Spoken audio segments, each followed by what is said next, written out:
Happy Monday, everybody. How you doing? Okay, I'll give everybody a little bit of time to get in here. All right, hold on. Things are popping up all over the place. There we go. The more times I do one of these, the more funky things I figure out, and then I'm always swiping the wrong direction and stuff. Also, this piece of hair. What is happening? Monday hair, it is what it is. That's why I'm rocking the big earrings, because I figure if the rest of this is a little bit needing of more coffee, then at least the earrings will distract, right? Do you guys see that? Do you wear like awesome shoes or awesome earrings to distract from the rest of what's happening? Because I totally do. But since you can't see my shoes, I went for earrings. Yay. Okay, so I promise we'll start talking about the book here soon, but I figured let's just chit chat. How are your weekends? Do anything fun?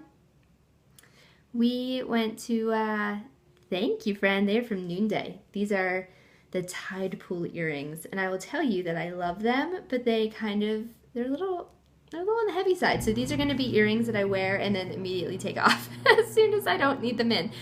But they're so fabulous, I'm putting up with it. This weekend, we went to my niece's preschool graduation, so that was super fun. If you follow me on Instagram, you saw some of those pictures. Saw me making fun of my sister, because I have a twin sister, a fun fact about me, and she was getting all teary-eyed about my niece graduating, and I was totally making fun of her because it's preschool. And I know now in 2 years when Maddie graduates from preschool to go to kindergarten, she gets to make fun of me too. It's just how we work, but I couldn't help it. I was like, it's going to be fun. You should be proud that she made it and is going to kindergarten. So we did that Friday, and then Saturday was pretty relaxing, minus I went to a Pampered Chef party, which is very inclusive, right? They're always like, help us make food. They should know better, but whatever. So they're like, here, use this fancy schmancy peeler.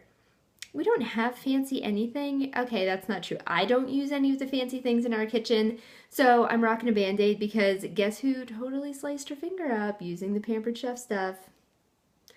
They know better now. They're like, why don't you just go taste test? I'm like, yes, that's what I'm good at. Staying with my strengths. I'll go do me, you do you, and you do the cooking. So that was Saturday, and then yesterday, it's been hot, y'all, so we've been swimming and relaxing and watching movies, and my husband is a teacher, so we were in yesterday to his classroom helping him get set up, which was super fun. I love that part because I get to decorate his classroom, and he loves it because he doesn't have to decorate, and then he just gets to teach, and I love it because I get to leave and not teach. So it's a match made in heaven.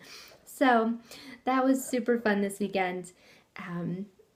What else did you guys do? You can keep sharing. I'm sorry, I know I missed a couple comments. I'll watch the replay and chit chat with you guys then. So, can you believe we've been doing this for 4 weeks? Periscope has been around for a while now. Congratulations, Periscope. I'm enjoying you. Thank you. So we are on our 4th week of our Wild in the Hollow study. Okay, now I don't know what to do with my hand. Okay, so we're gonna chat. We are on chapters 10 through 12 this week, and just like all the other weeks, I won't give any spoilers. There's some beautiful, beautiful stories in here. I just have to ask, if you have read to this part of the book, am I the only one who cried? Because I was definitely teary when I was reading a good chunk of this section, and I need to know that I wasn't the only one. So if you also had some tears while reading chapters 10 through 12, it's her stories about Titus. Good, I'm not alone. Whew. Okay, so the stories about Titus, and honestly, in chapter 10, I don't know, I must be in a very emotional state when it comes to talking about community. Thank you, friends. See, definitely tears, not just me. There are a few books that I think should come with a box of tissues as just an obligatory. Wow, hold on. It's been one of those Mondays. More coffee. Some books need tissues. This one needs tissues. So I feel like if I do a giveaway of this book, I need to just give some Kleenex. Just be like, listen, just be okay with it. Right? The tears every time with the Titus story, Lisa Jo. Your book, Lisa Jo's book, Surprised by Motherhood, is another one. If you haven't read it yet, go get it and buy yourself a box of tissues while you're reading, because you're going to need it. And then you're going to be going, that's so me. How is she writing my story? good authors do that, right? So I feel that way about Amber's book too. There's so much good stuff in here again. So we will get started. So chapter 10. Chapter 10 for me was interesting because she talks a lot in chapter 10. Yes, you do need to read that one next. Cindy, go grab you a copy of Surprised by Motherhood. You will love it. Okay, so in chapter 10, she talks a lot about community, this community that they've been building with this small group, right? So, yes. No, Katie, I totally understood that you meant that you cried through that as well. So, and I think there's such a beautiful picture in here of having a servant heart when it comes to community, right? So I think that we can go into community a lot of times with this what's in it for me attitude. And I think Amber in this chapter really displays this beautiful body of Christ, the way that they looked for ways to serve one another. And they weren't big or flashy or things that you would probably even post on social media. It's not like, hey, we're going over to clean someone's house. Like, it's not that kind of thing. It's being in a community where you are surrounded by people who you can trust with your heart and with your stories enough that they know what you need, sometimes even before you know how to ask for what you need. And so there was something so beautiful about the way that she shared her community story in here. And on page 113, she shares, she says, we knew we all happened to be journeying along at the same time, phase, and place. We were in a rare phase of learning how to be both common and uncommon. And then she talks about a friend who gave her a hug and said, you are a child of God. And in these 3 chapters, there were so many nuggets like that, little whispers, reminders of who we are in Christ and who he calls us to be. And we are his children. And we are called to be here on earth, but not of the earth, right? So common and uncommon, and being in community, but not for ourselves, to serve others. And there was so much in this chapter that I love, so many great ideas that I got out of it, of how to love people in a really physical, tangible way, right? How to love our neighbors. It's easy to say you're supposed to love your neighbors. I'm gonna be honest, we have neighbors 2 across the street and 1 on either side of our house. We don't talk to the ones beside us on the left. We don't get along with the ones on the right. And the ones across the street are very lovely, but we haven't done much more than visit each other when we have yard sales. And so this concept of loving your neighbors has always been one that's a little hard for me, because I've never actually loved a neighbor in that way. So it's really made me think about who my neighbors are and who God has put in my life and what he's asking me to do as a way to love them, right? So just paying attention, being present in those relationships and not constantly looking for the next thing. So that I just loved so much about chapter 10. And hey, Amber, I saw you join in. Hey, girl, hey. All right, so chapter 11. And you guys feel free as we're chatting if you had a favorite part. And listen, I'm going to try really hard. Listen, I upgraded to a big girl office chair. Yay!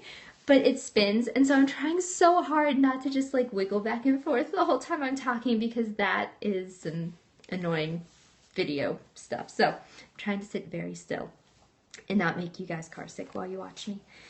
All right, if you have favorite parts, quotes that you want to share, things that have stood out to you, I would love for you to share them, because, you know, Amber's on, she might see them. So, all right, muscle memory. Y'all know I'm gonna love this one, right? So she talks at the beginning of chapter 11 about this massage that she gets, and how the woman says, muscles have memories. You may have dealt in your mind with how hard it was to be in the hospital with your Titus, but muscles have memories too. They don't forget as easily as we want. And I've been on this fitness thing, whatever, since March, and it is amazing what muscle memory will do. And this whole section to me just, I mean, it's like 3 paragraphs, it's not even 2 full pages, but this to me was so, just hit really deep home for me, because I've been dealing with this thing, right? So I somehow, after the Declare conference, did something to my shoulder and have just been tense. It was leading up to it, as I was getting ready. I hold a lot of stress in my shoulders and in my neck, and it felt like everything on my to-do list, all of my stress, all of my tension has been in my neck and my shoulders, and I just did something to it that it just is not pleased. And it's funny because this section made me realize that, hey, like, I feel like I'm relaxed. I feel like I shouldn't be stressed. I'm having a great day. Why is this still bothering me? Why does it still ache? Why is there still pain?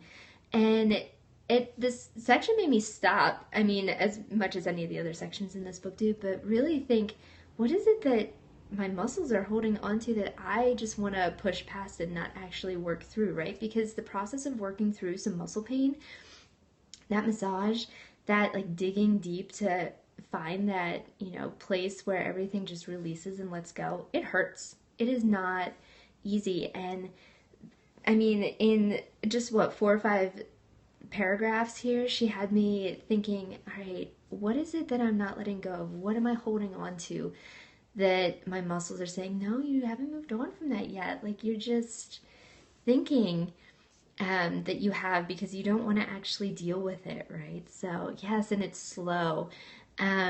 So the other thing it made me realize is that I'm not good at not striving and not pushing forward, right? So I have this thing that's bothering me, but I push forward and I'm still working out just as hard and I'm still doing all these things. I'm still adding to my to-do list. I'm still adding more onto this.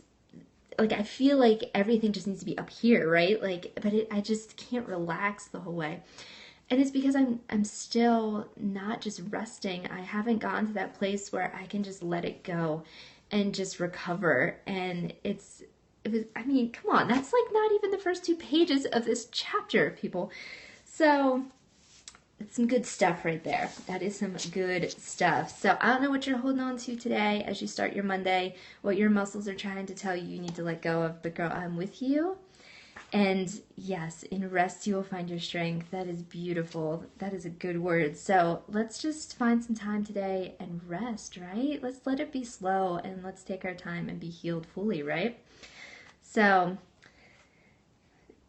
much about this. Okay, this chapter, y'all just have to read it. Just please go read it. Grab your box of tissues, read it. It's so good. All right, so on page 123, there's just a good quote. Sometimes I just want to read y'all a good quote because I can't say it. Listen, this earring is about to fly off my head. Hold on. Simmer down. There we go. All right, so 123, she says, weak places are indeed a siphon for glory. I sat in a place I could hardly bear, like a vessel cracking under pressure. Will I break? Can I contain this kind of pain? Can I let God have this child? Do I have a choice? Then I heard the voice of peace, as if God had settled in the next room over. And there's something about that weak places are a siphon for glory. How amazing is that line? Holy cow. And, I think that we think that we, y'all, Monday, we think that we need to have it all together, right? To be able to be worthy, to be enough, to be able to share the gospel, to be able to let Christ shine through. He's got to only shine through the places that he's already fixed and that we've already come through.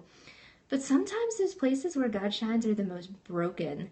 And they're the ones that are not even close to being fixed yet. And it's where we just stop because we can't control it anymore and we don't have anything left.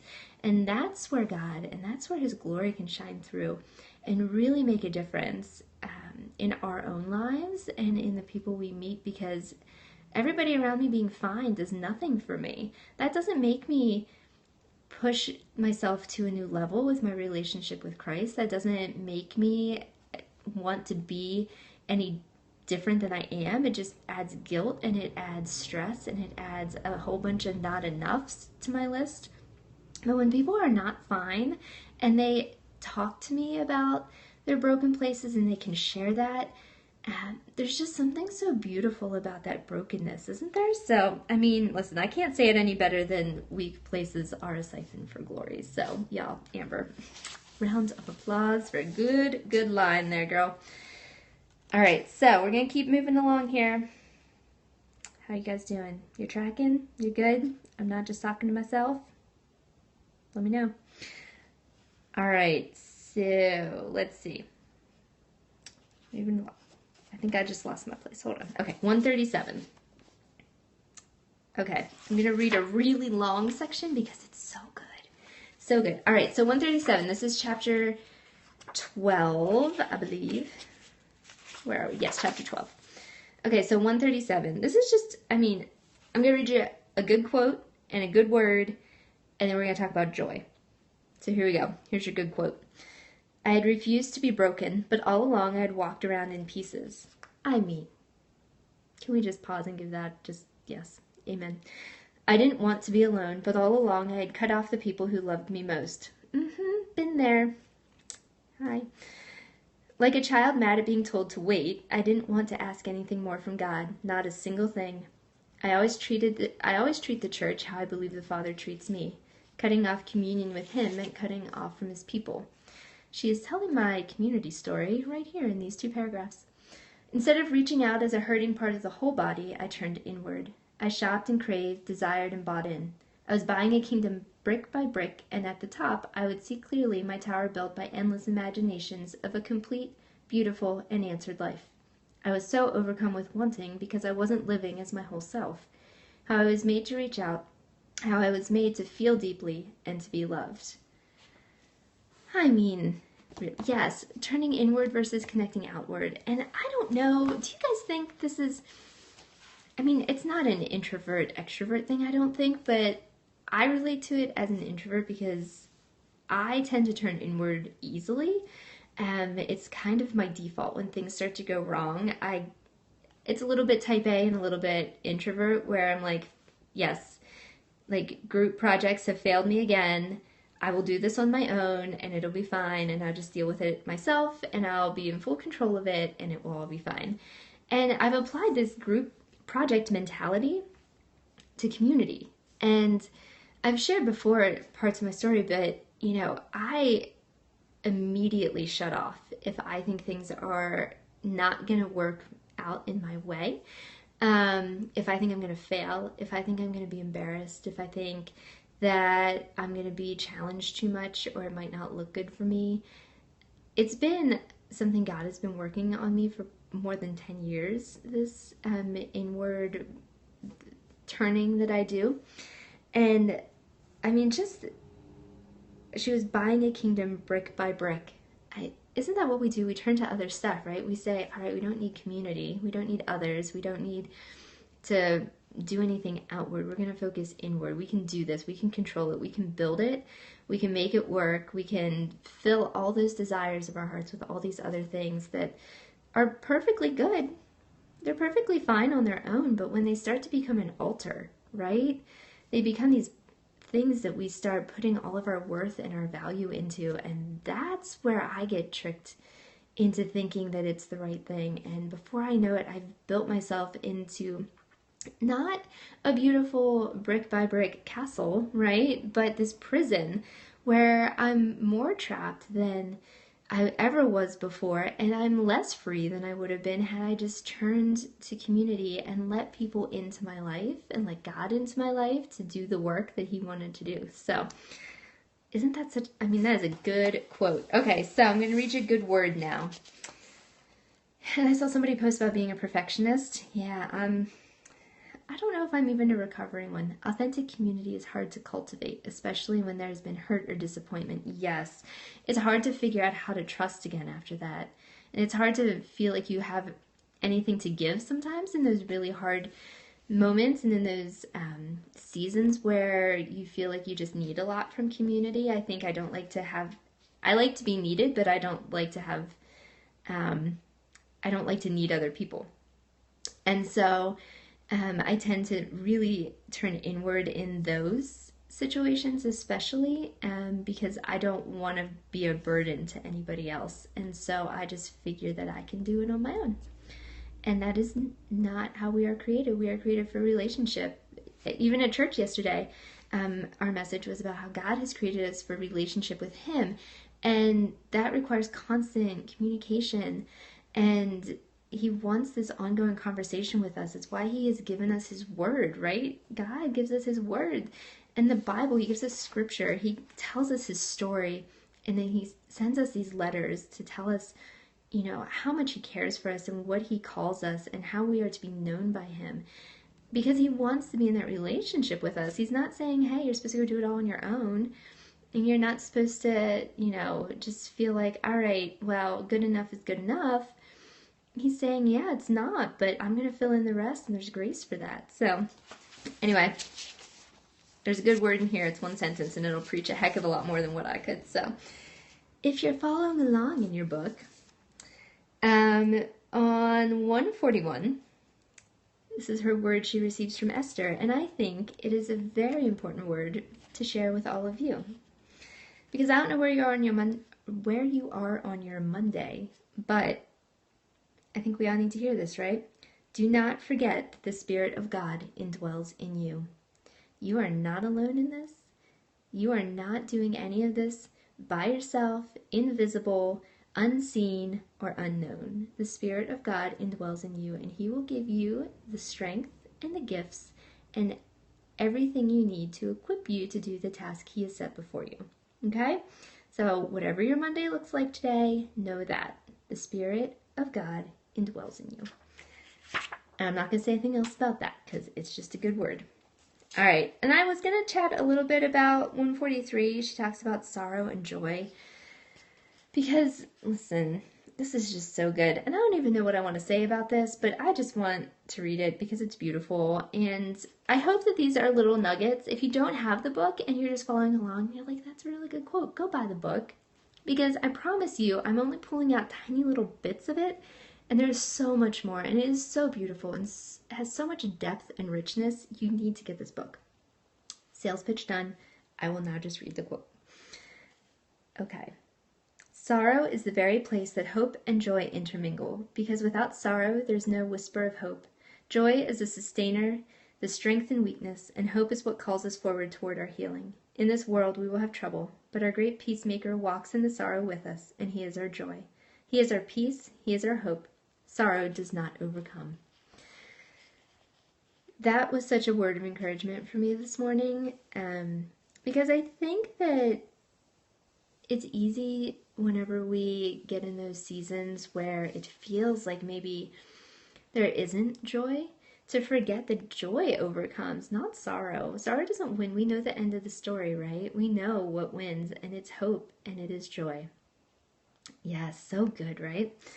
So, hopefully that is encouraging to you today too. Maybe you're starting your Monday after a rough weekend, or you've had something happen recently that you just feel like maybe the sorrow might overcome. It doesn't. And there's something so beautiful, I think, about Amber's story and the way that she shares it. She shares it really honestly. This is an honest story about her life, but there is this thread of hope, right, that weaves through. And that's something that I find so special, and that I find so encouraging, and it's why I'm drawn to certain authors, because they can tell a hard story, and they can talk about moments where, loving people is hard, or that they've gone through a really hard season, but there's hope, and they weave that thread of hope and joy through it. It makes you realize that no matter what it is that you're going through, it's not the end. And there is hope, and there is hope that will push you to healing, right? Isn't that so good? Hope is what calls us forward toward our healing. So hopefully that was an encouraging word for you today on your Monday. I don't know, is it lunchtime for you guys? It's lunchtime here, so I don't know when you're watching, but even if you watch it later, and maybe you just needed that word on this day. So I hope it was good for you guys. All right, so we're almost done. I think we'll wrap it up next week, y'all. So I hope you've enjoyed hanging out with me. And Lisa Jo, I just love that you send emojis of chocolate and cake and hand claps. So Amber, you are so welcome, my friend. It is my absolute honor to be doing this book club and to be talking about your wonderful words. So thank you guys for hanging out with me. Oh, Annie's mac and cheese. Amazing. I am going to have, let's see, I adulted this weekend and I meal planned. It doesn't always happen. I'm going to attempt to make, and you can just pray for me because you all heard the Pampered Chef Band-Aid story, some kind of omelet with portobello mushrooms and goat cheese or something. We'll see. I'll let you know how it turns out. But I have high expectations for my lunch today, and I'm pretty excited about it. But hey, when all else fails, mac and cheese is totally the way to go. We put hot dogs in ours because we be fancy over here. But anyway, I love you friends. Thanks for hanging out with me, and I will see you next Monday, and we will wrap this up. And it's so good. If you don't have it yet, get your copy. All right, I will see you guys later. Have a great week.